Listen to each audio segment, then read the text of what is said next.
안녕하십니까. 대개수 대백과 대사전의 대개수입니다. 조립 PC 견적을 낼 때마다 항상 고민하게 만드는 것 중에 하나가 용도에 알맞는 CPU를 고르는 것인데요. 펜티엄, i3, i5, i7 아니면 i7 하이엔드 데스크탑. 물론 예산이 무제한이라면 가장 좋은 CPU를 고르면 되겠지만 보통의 경우에는 CPU에서 돈을 아끼면 다른 부품에 투자를 할 수 있기 때문에 CPU를 고르는 것은 상당히 고민되는 과정입니다. 특히 게임을 위한 PC를 만들 때는 어느 정도를 CPU에 투자할지 어느 정도를 그래픽카드에 투자할지 많은 고민을 하게 되는데요. 오늘은 한번 실험을 통해서 게이밍 PC를 만들 때 어떤 CPU를 고르는 것이 가장 효과적인지 알아보도록 하겠습니다. 먼저 실험에 들어가기 전에 인텔의 각 CPU의 특징에 대해서 간단히 짚고 넘어가겠습니다. 인텔에서 내놓은 소비자용 CPU는 크게 5가지로 나눌 수 있는데요. 첫 번째는 펜티엄입니다. 예전 오리지널 펜티엄 시절의 이름을 계승하고 있는 현대의 펜티엄 CPU들은 데스크탑 CPU로서는 가장 저가의 보급형 위치를 차지하고 있는데요. 펜티엄 CPU들은 듀얼 코어의 하이퍼 스레딩이 없는 가장 기본적인 형태를 띠고 있어서 두 개의 작업을 동시에 실행할 수 있습니다.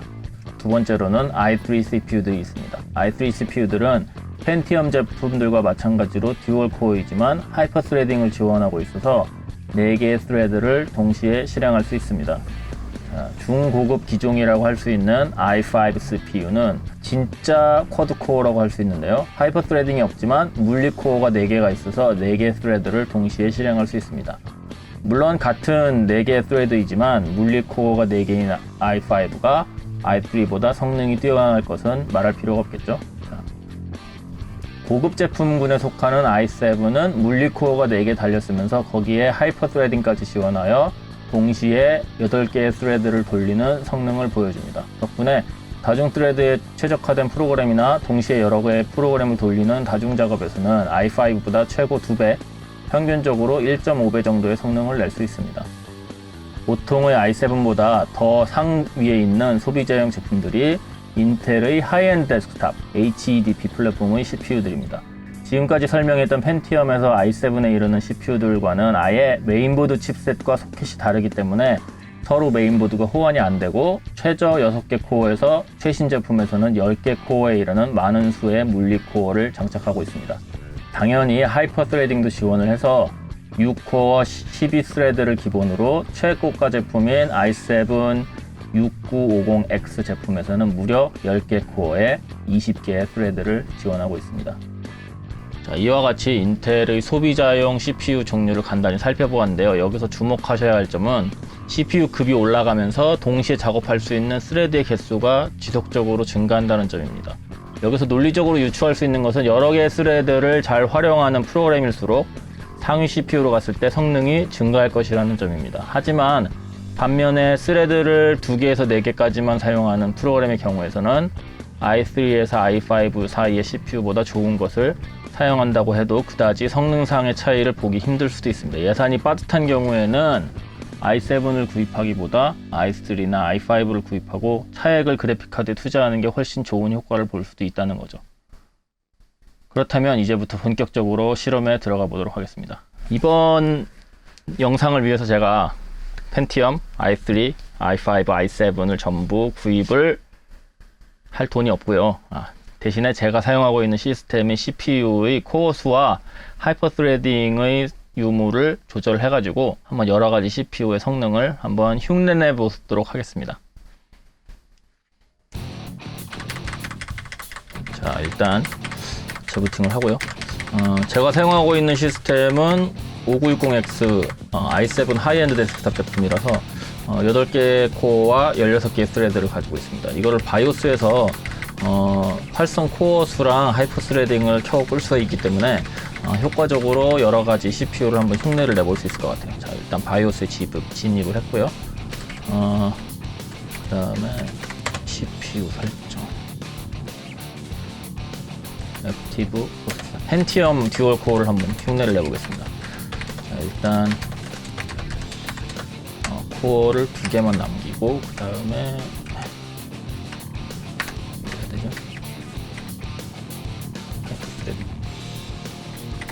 하이퍼 스레딩을 끄도록 하겠습니다. 지금 하이퍼 스레딩을 끄고 코어를 2개만 남겼기 때문에 아이스 펜티엄이랑 같은 성능을 보여주고 있고요. 자, 가성비가 제일 괜찮아서 널릴 수 있는 G4400을 한번 흉내를 내보기 위해서 코어 속도를 3.3GHz로 낮추겠습니다. 지금 스피커에 들어가서 최대 속도 3.3. 그래서 지금 자, 코어 2개로 하이퍼 스레딩 제거 그리고 3.3으로 속도를 낮췄기 때문에 펜티엄 듀얼 코어랑 비슷한 지금 성능을 보여줄 것 같아요. 재부팅을 하고요. 부팅 끝났고요. 일단 작업 관리자에서 제대로 됐는지 한번 볼게요. 작업 관리자,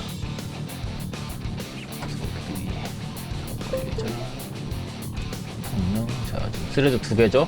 듀얼 코어의 3.3GHz, G4400이랑 거의 비슷한 성능으로 좀 돌아가고 있습니다. 이거 지금 설정은 그래픽카드의 병목 현상을 없애기 위해서 FHD로 설정되어 있고요. FHD인데다가 나머지 이제 옵션들은 전부 다 최고로 되어 있습니다. 한번 어느 정도 성능을 보여주는지 내장 배치마크 돌려보겠습니다.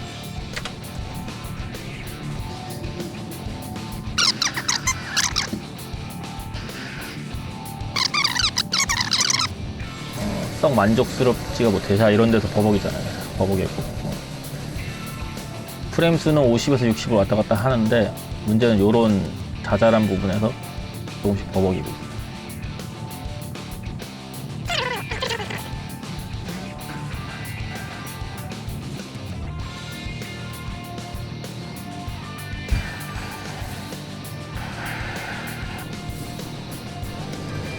자, 부드럽지가 않죠. 이게 지금 프레임 수는 60에서 70이라고 나오는데 여기서 보면은 이게 좀 많이 끊겨요. 아마 나중에 최저 프레임 수를 보면은 좀 더 확실하게 알 수 있을 것 같아요.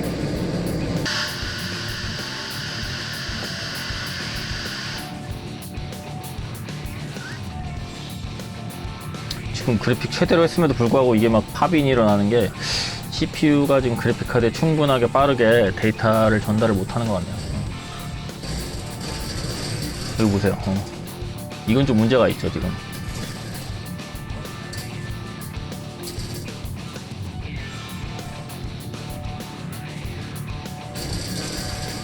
프레임 수 자체도 높지가 못하고 결정적으로 움직임이 부드럽지가 않아가지고 게임을 제대로 즐기기에는 좀 무리가 있어 보입니다.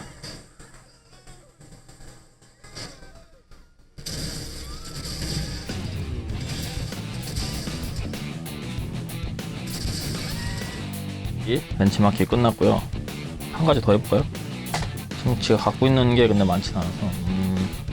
자, 애쉬스 오브 싱글레리티. 이게 한때 다이렉트 X DX12 벤치마킹으로 좀 인기가 있었죠. 그러니까 얘를 가지고 DX12로 한번 설정을 해서 SLI를 끄겠습니다. SLI를 끄는 이유는요, 애쉬스 오브 싱글레리티가 SLI를 끄면은 멀티 GPU를 DX12 가속에 사용할 수 있더라고요.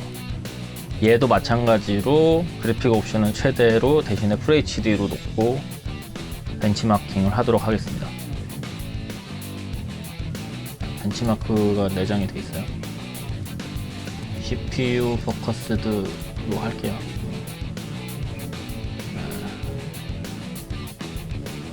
실행하겠습니다. 피지컬 코어, 로지컬 코어 2개 여기 나오네요.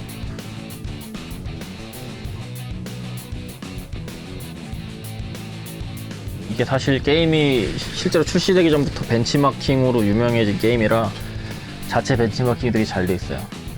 실제로 게임해 보신 분들은 그렇게 많지 않을 거예요. 왜냐면 이게 취향이 좀 타는 게임이다 보니까. 저 같은 경우는 뭐 슈프림 커맨더 뭐 이런 게임 좋아해가지고 사실 이 게임 되게 재밌게 했는데, 자, 지금 상당히 끊기죠.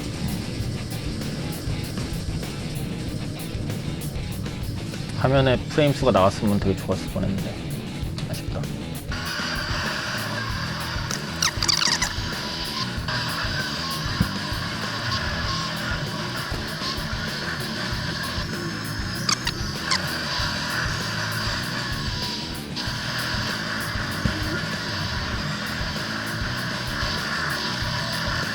자, 지금 벤치마킹 거의 끝났고요. 눈으로 보기로는 뭐 그렇게 지금 유닛이 많아서 그런 것도 있겠지만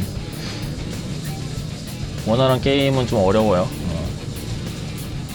워낙 대물 물량이 많게 나오는 게임이다 보니까 결과가 나올 것 같습니다. 결과가 나왔고요.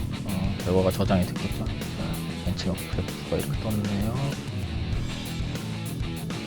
평균 프레임 10, 평균 CPU 프레임 레이트 8.4 이렇게 나왔네요.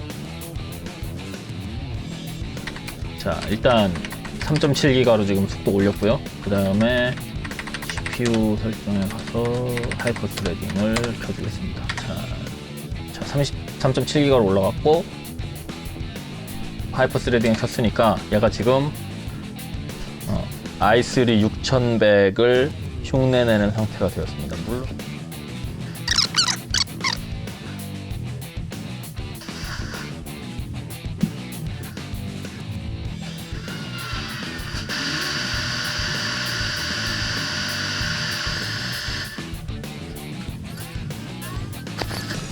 자, 펜티엄에서는 막 이 바닥이 로딩이 덜 되고 막 그런 현상이 있었는데 지금은 아주 괜찮죠. 확실히 R3 정도만 돼도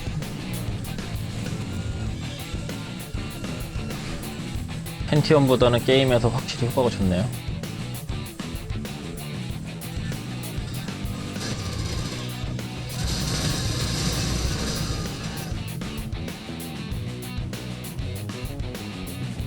자, 런 테스트.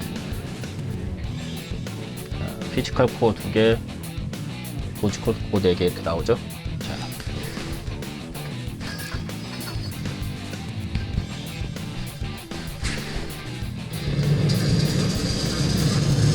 지금 보시면은 아까 펜티엄 때보다 훨씬 부드럽죠. 소리도 이렇게 커. 아까 펜티엄 때보다 확실히 좀 부드러워진 걸 보실 수가 있어요.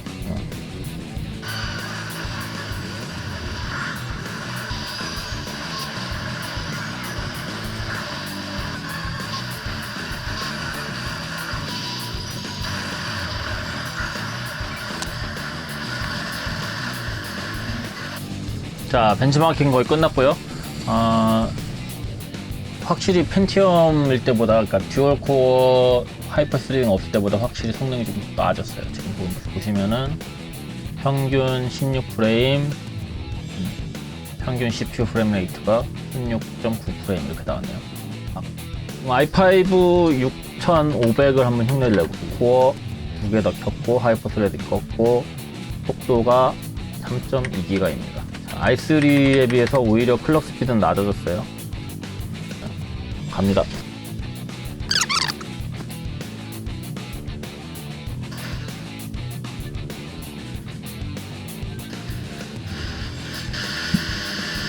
확실히 진짜 물리코어가 논리코어보다는 확실히 성능이 더 좋은 것 같네요. i3랑 비교했을 때 프레임도 더 나오는 것 같고 부드럽는 정도도 훨씬 더 부드러워요.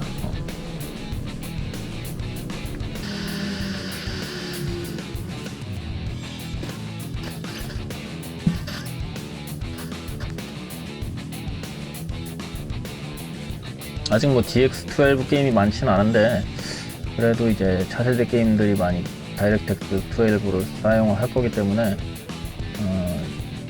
앞으로 이제 게임 PC를 만드신다면은 어느 정도 신경을 쓰시는 것도 필요하겠죠.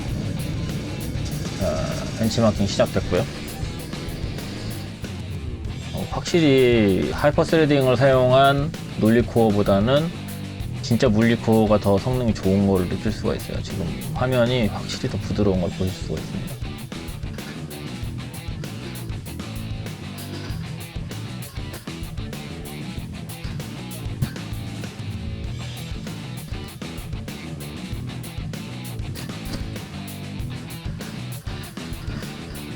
자, i5 벤치마킹 거의 다 끝났고요.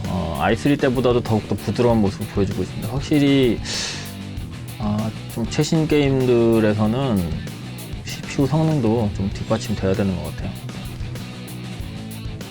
결과를 보시면 평균 프레임 레이트 16.7 나왔고요.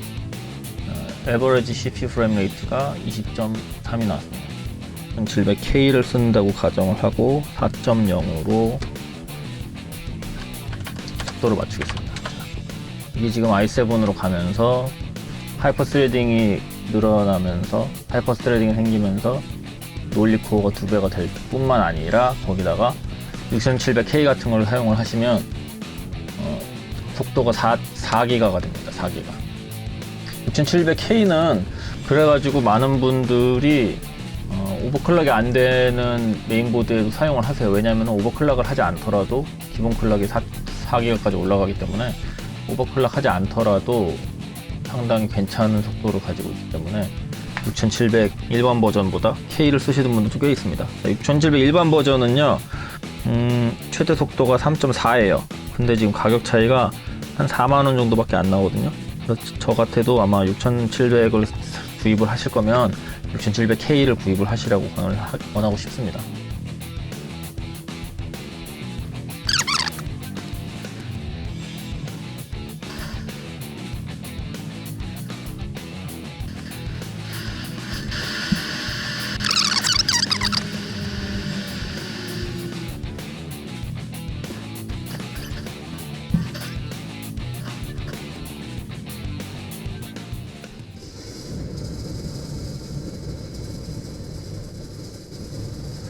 와우, 보시면은 i5랑도 상당히 차이가 나네요. 이게 DX12 게임이라서 그런지 아니면은 엄청나게 많은 유닛이 등장하는 전략 시뮬레이션이라서 그런지 몰라도 확실히 i5에 비해서 i7에서 확실히 부드러운 거를 눈에 띄게 제 눈으로 봐도, 저 막눈이거든요. 막눈으로 봐도 확실히 티가 나네요.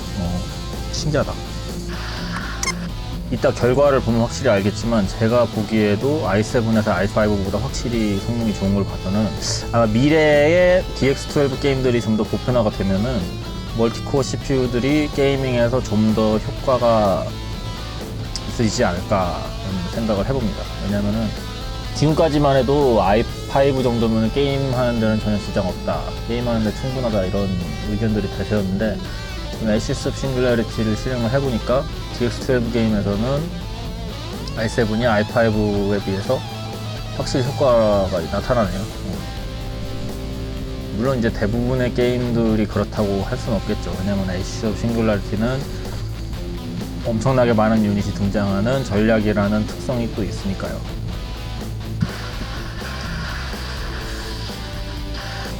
이 애시스 싱글러리티는 벤치마킹으로 상당히 유명해진 게임인데 다이렉트X 12를 거의 최초로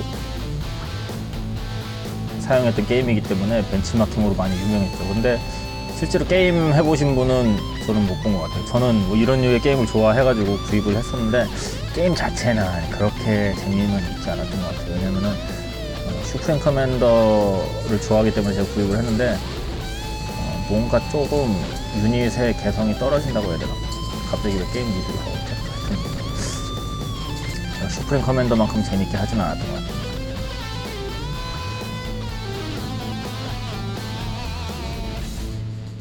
반면에 플래니터리 어나이얼레이션 같은 그런 좀 엽기적인 맛도 없고 행성 때려부시고 막 이런 맛도 없고. 자, 벤치마킹이 끝났고요. 결과를 한번 보겠습니다. 눈으로 봤을 때 확실히 차이가 나서 와우, 수치를 보세요. 평균 프레임이 25로 올라갔고요. 원래 16.7인가 그랬었죠. CPU 프레임 레이트도 지금 30에 근접하고 있습니다. i7하고 i5하고 차이가 확 나죠. 자, 그러면 이제 마지막으로 재부팅을 한 번 더 하고 제 시스템의 원래 성능을 다 복구를 한 다음에 한번 벤치마킹을 해보도록 하겠습니다. 원래는 5960X라고 했죠. 5960X는 8개의 코어를 가지고 있고요. 하이퍼 스레딩이 지원이 되기 때문에 총 16개의 스레드가 작동하게 됩니다. 그리고 당연히 하이엔드 데스크탑 플랫폼이기 때문에 오버클럭이 기본으로 지원이 돼요. 제 CPU 같은 경우는 뽑기가 그냥 뭐 평균 정도 뽑기를 해가지고 4.4GHz로 작동을 하는데 제가 실사용하는 세팅 그대로 다시 오겠습니다. 재부팅하고.